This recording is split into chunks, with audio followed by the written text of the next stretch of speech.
Hi అండి, అందరికీ నమస్కారం అండి. ప్రభుత్వ ఉద్యోగులు పెన్షనర్లు ఎవరైతే ఉన్నారో వారందరికీ కూడా ఒక ముఖ్యమైన శుభవార్త రావడం జరిగిందనమాట. ఇక డిఏల పైన దానికి సంబంధించినటువంటి పూర్తి ఇన్ఫర్మేషన్ అనేది వీడియోలో వెళ్ళి తెలుసుకుందామండి.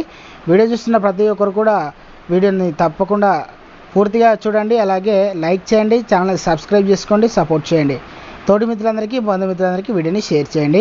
వివరాలు కనుక వెళ్ళినట్లయితే, ఉద్యోగులు పెన్షనర్లకు 18 నెలల డిఏ బకాయిలు ఇక పీఎం మోదీ వద్దకు ప్రతిపాదన. కేంద్ర ప్రభుత్వ ఉద్యోగులు పెన్షనర్లు ఎన్నో రోజుల నుంచి డిఏ బకాయిల కోసం ఎదురు చూస్తున్నారు.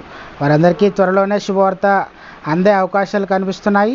కోవిడ్-19 ఇక విజృంభించిన సమయంలో 18 నెలలకు సంబంధించిన డిఎన్ఎస్ అలవెన్స్ నిధులను ఆపేసింది కేంద్రం. ఇప్పటి వరకు వారికి అందించలేదు.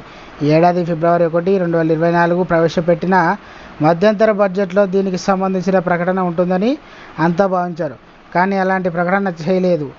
ఇప్పుడు మరోసారి అధికారం చేపట్టిన ఎన్డీఓ సర్కార్ జూలైలో పూర్తిస్థాయి బడ్జెట్ ప్రవేశపెట్టనున్న సందర్భంగా మరోసారి ఇక ఉద్యోగులు పెన్షనర్లు ఆశలు పెట్టుకున్నారని తెలియజేయడం జరిగిందనమాట. అయితే ప్రభుత్వ ఉద్యోగులందరికీ కూడా ఇక జూలైలో పూర్తి స్థాయిలో అన్ని ఇక డిఏలు, పిఆర్సీలు వాటి అన్నిటి కూడా ఇక బడ్జెట్ అనేది పూర్తి స్థాయిలో ప్రవేశపెట్టిందనమాట. ఇక ఆమోదం గురించి మనం అందరం కూడా వేచి చూడాలన్నమాట.